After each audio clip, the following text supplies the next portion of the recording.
जिस घर में कभी खुशियां थी, आज उस घर में कोहराम मचा है। गलियों से लेकर सड़कों तक चीख पुकार की आवाजें गूंजने लगी। बच्चे पापा उठो उठो कहकर जगा रहे थे, लेकिन उनको क्या पता उनके पापा उनको हमेशा के लिए छोड़कर चले गए। पूरा इलाका छावनी में तब्दील हो गया।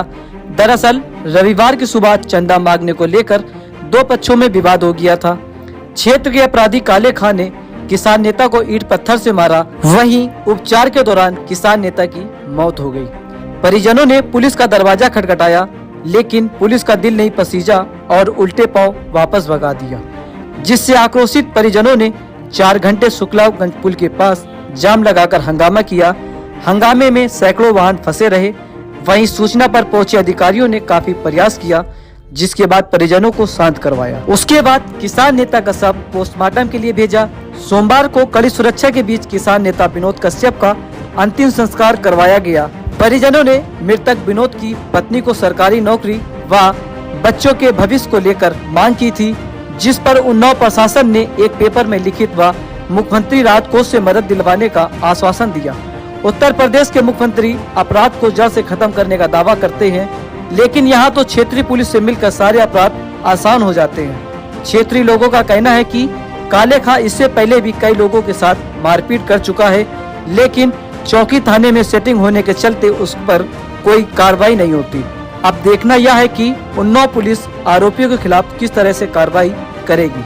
उन्होंने कहा था हम मांग पूरी करेंगे, तो हम लोग ने ये मांग की थी अंतिम संस्कार तब तक नहीं करेंगे तब तक हमारी भाभी को सरकारी नौकरी, हमारे बच्चों की पढ़ाई और हमारे भतीजी को, विनोद भैया की बिटिया को शादी के लिए जब तक कि लिखित में नहीं देंगे कि पूरा प्रशासन जिम्मेदार होगा। पूरा मतलब खर्चा प्रशासन झेलेगा, पढ़ाई लिखाई और भाभी की सरकारी नौकरी। तो उन्होंने हमें बोला कि नहीं, ये कागज में उन्होंने लिख के दिया है कि भाभी को नौकरी मिलेगी, लेकिन ये कोहरा कागज है, अभी हम इसको मान्य नहीं रखेंगे।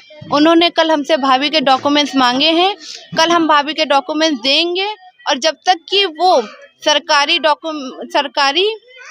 कागज हमको नहीं देंगे कि हाँ भाभी सरकारी हो गई हैं, अगर उन्होंने ना दिया पक्का रसीद, तो फिर हम धरना प्रदर्शन पर बैठेंगे, और तब तक धरना प्रदर्शन से नहीं हटेंगे जब तक कि हमारी भाभी सरकारी नौकरी नहीं पालेंगी और हमारे तीनों भतीजे केंद्रीय विद्यालय में नहीं हो जाएंगे एडमिशन, तब तक कि हम धरना प्रदर्शन से नहीं हटेंगे।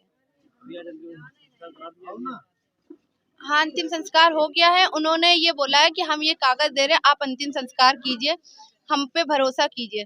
तो हमने उन पे भरोसा करके अंतिम संस्कार करवा लिया है। आज पोस्टमार्टम के बाद बॉडी आई थी, रात संस्कार के पहले लोग घर ले गए थे। घर पे उन लोगों ने डिमांड रखा था कि हमारे परिवार को पहली बार सुरक्षा दिया जाए उन लोगों से, और दूसरा कहा गया कि हमें एक नौकरी दिया जाए परिवार में विधवा को, और बच्चों के लिए शिक्षा दीक्षा की व्यवस्था किया जाए। उनको आश्वस्त किया गया है कि जो भी चीज़ें आपकी डिमांड है उन्हें पूरा किया जाएगा, पूरा हम लोग प्रयास करेंगे, और उसी आधार पर वो लोग अपना सुरक्षा की भी जिम्मेदारी दी गई कि नहीं, आपको सुरक्षित किया जाएगा। जो भी दोषी है उसके विरुद्ध कठोर से कठोर कार्रवाई की जाएगी। गिरफ्तारियां भी हुई हैं, और इसी आधार पर उन लोगों ने शांति से वार्ताक्रम में उनसे संवाद किया गया।